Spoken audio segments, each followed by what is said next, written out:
पीछे से गोली मारी उन्होंने मेरे पापा को। कायर है वो, उनको पता था कि ऐसे नहीं होने वाला अजय भारती को कुछ, हमें छुप के वार करना पड़ेगा। कश्मीर के अनंतनाग के लगबावन गांव में सन्नाटा पसरा हुआ है। सड़कें वीरान हैं और घरों के चौखटों पर फिलहाल इक्का दुक्का आदमी ही दिख रहे हैं। अनंतनाग के इस गांव में 2 दिन पहले एक व्यक्ति की हत्या हुई। उसका नाम है अजय पंडित। जम्मू के सुभाष नगर का रहने वाला अजय, जो कहता था कि अगर कश्मीर में सेना ड्यूटी कर रही है तो हमें वहां से जाने की जरूरत क्या है। अजय के पिता द्वारका नाथ पंडिता सुभाष नगर के इसी मकान में बेटे को याद करते हुए कहते हैं कि बेटा शहीद हुआ है मेरा देश की सेवा के लिए।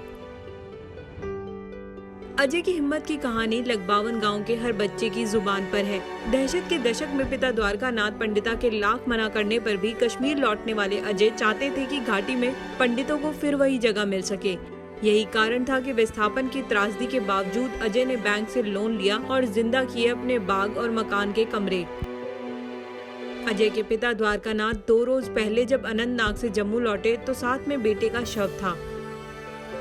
लोकतंत्र के प्रति विश्वास ही था कि जिस अनंतनाग में अब तक दर्जनों आतंकी मुठभेड़ और हमले हो चुके थे, वहां हिजबुल की तमाम धमकियों के बावजूद अजय ने सड़क पर उतरकर लोगों से वोट मांगने की मुहिम शुरू की। हिम्मत का असर इतना हुआ कि लगबावन की आवाम ने अजय को अपना प्रतिनिधि बना डाला। अजय ने सीट पर बीजेपी के प्रत्याशी को चुनाव हराया और सरपंच बन गए। करीबी बताते हैं कि वो 1 साल से सुरक्षा मांग रहे थे, लेकिन आतंक से प्रभावित कश्मीर में सुरक्षा न मिली और मांग का अंत अजय की मौत से हुआ।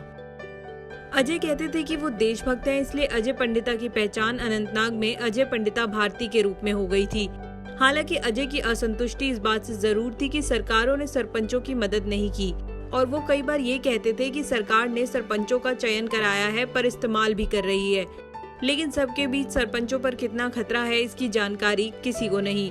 अजय का कहना था कि सरकार निचले तबके के जनप्रतिनिधियों के साथ सौतेला व्यवहार करती है और इस बात पर बिल्कुल ध्यान नहीं दिया जाता कि उनकी जरूरतें क्या हैं।